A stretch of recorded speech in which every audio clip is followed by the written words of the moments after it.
mafia tanah tidak ada, harus nggak ada di bumi Indonesia ini. Pak Menteri adalah mantan Panglima. Kalau masih ada mafia yang main-main, silahkan detik itu juga gebuk. Breaking News Delik Rakyat dari Jakarta mengabarkan. Ketua Umum FKMTI, SK Budiarjo dari Pengadilan Negeri Jakarta, menyerukan kepada rakyat Indonesia untuk bersatu melawan mafia tanah. Kasus perampasan tanah itu terjadi di kota, perkebunan, dan pertambangan. Nama-nama perusahaan nakal itu memakai nama agung ini agung itu. Mereka adalah backing mafia tanah, tandasnya. Kekalahan saya adalah kekalahan seluruh korban mafia tanah seluruh Indonesia. Kemenangan saya adalah kemenangan seluruh korban mafia tanah di Indonesia.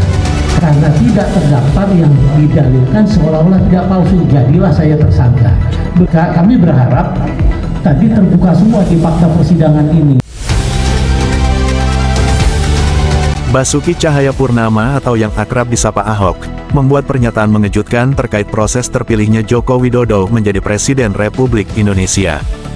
Bitor Suryadi selaku Wakil Ketua KIPMA menjelaskan, pada tanggal 26 Mei tahun 2015, Ahok menyatakan tentang bukti kemenangan Presiden Jokowi di tahun 2014 tersebut ternyata ada campur tangan dari pengusaha properti.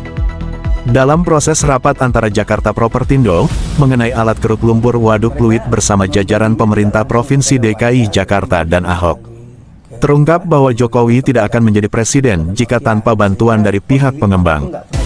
Jokowi presiden yang gagal melawan dan menggigit mafia tanah. Presiden tidak berpihak kepada warga pemilik sah dari lahan tanahnya.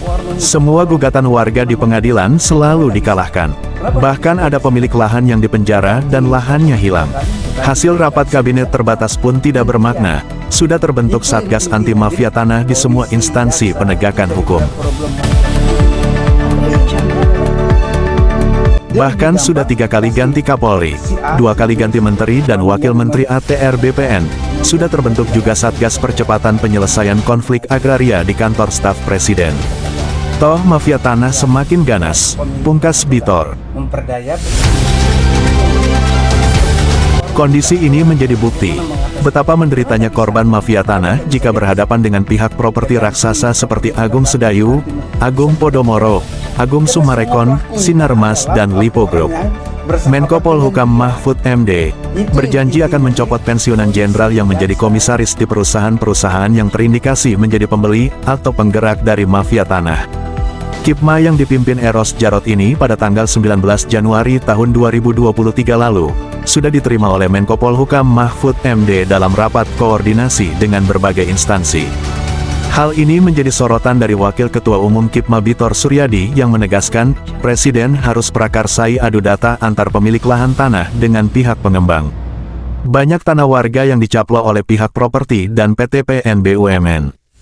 Kembalikan tanah warga yang dirampas, agar mereka bisa bertani lagi, tegasnya. Dari pihak korban, mereka hanya minta dibayar agar ada AJB dan pajak untuk Pemda atau BPHTB.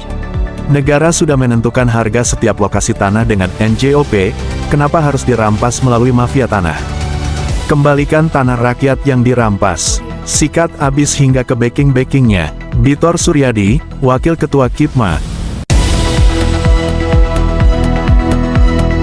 Demikian breaking news dari kantor berita Delik Rakyat Jakarta mengabarkan.